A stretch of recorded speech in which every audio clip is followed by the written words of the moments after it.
ओम नमो भगवते वासुदेवाय नमः। कार्तिक मास कथा अध्याय 8। जिसकी दया से सरस्वती भाव रही उपजाए, कार्तिक महात्म का कमल लिखे 8वां अध्याय। नारद जी बोले, अब मैं कार्तिक व्रत के उद्यापन का वर्णन करता हूँ, जो सब पापों का नाश करने वाला है।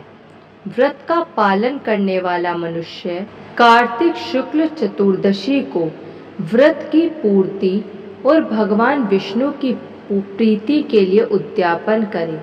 तुलसी के ऊपर एक सुंदर मंडप बनावे, उसे केले के खंभों से संयुक्त करके नाना प्रकार की धातुओं से उसकी विचित्र शोभा बढ़ावे।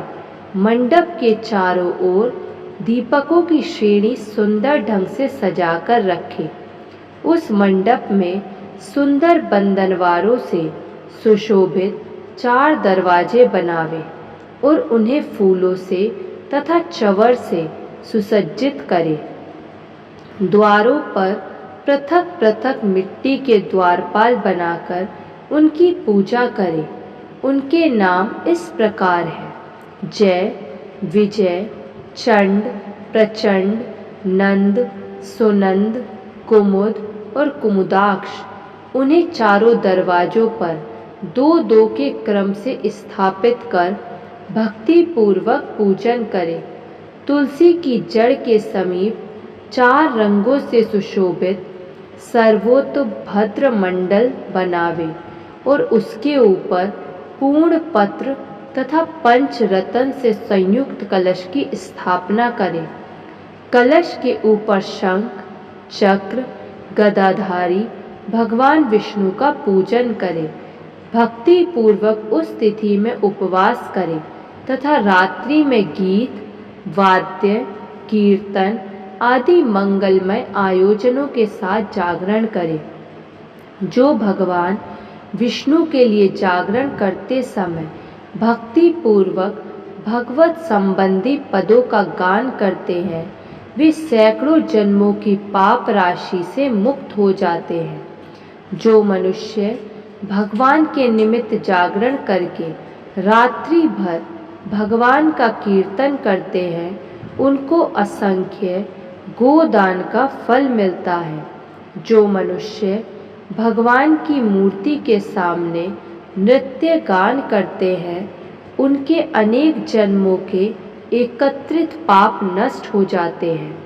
जो भगवान के सम्मुख बैठकर कीर्तन करते हैं और बंसी आदि बजाकर भगवत भक्तों को प्रसन्न करते हैं तथा भक्ति से रात्रि भर जागरण करते हैं, उन्हें करोड़ों तीर्थ करने का फल मिलता है।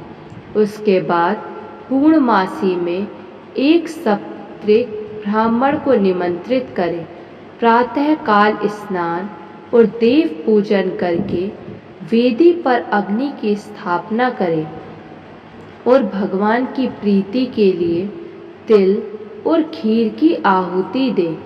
होम की शेष विधि पूरी करके भक्ति पूर्वक ब्राह्मणों का पूजन करें और उन्हें यथाशक्ति दक्षिणा दे।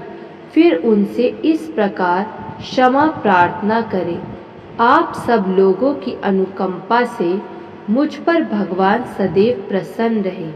इस व्रत को करने से मेरे 7 जन्मों के किए हुए पाप नष्ट हो जाए और मेरी संतान चिरंजीवी हो। इस पूजा के द्वारा मेरी सभी मनोकामनाएं पूर्ण हों।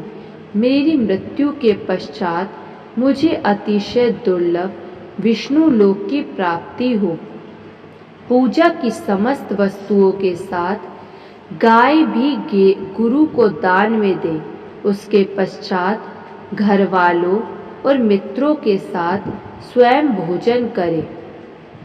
भगवान द्वादशी तिथि को शयन से उठे, त्रयोदशी को देवताओं से मिले और चतुर्दशी को सबने उनका दर्शन एवं पूजन किया। इसलिए उस तिथि में भगवान की पूजा करनी चाहिए। गुरु की आज्ञा से भगवान विष्णु की स्वर्णमयी प्रतिमा का पूजन करें। इस पूर्णिमा को पुष्कर तीर्थ की यात्रा श्रेष्ठ मानी गई है। कार्तिक माह में इस विधि का पालन करना चाहिए। जो इस प्रकार कार्तिक के व्रत का पालन करते हैं वे धन्य और पूजनीय हैं। उन्हें उत्तम फल की प्राप्ति होती है। जो भगवान विष्णु की भक्ति में तत्पर हो कार्तिक में व्रत का पालन करते हैं उनके शरीर में स्थित सभी पाप तत्काल नष्ट हो जाते हैं। जो श्रद्धापूर्वक कार्तिक के उद्यापन का महात्म्य सुनता या सुनाता है वह भगवान विष्णु का सायुज्य प्राप्त करता है। बोलिए विष्णु भगवान की जय।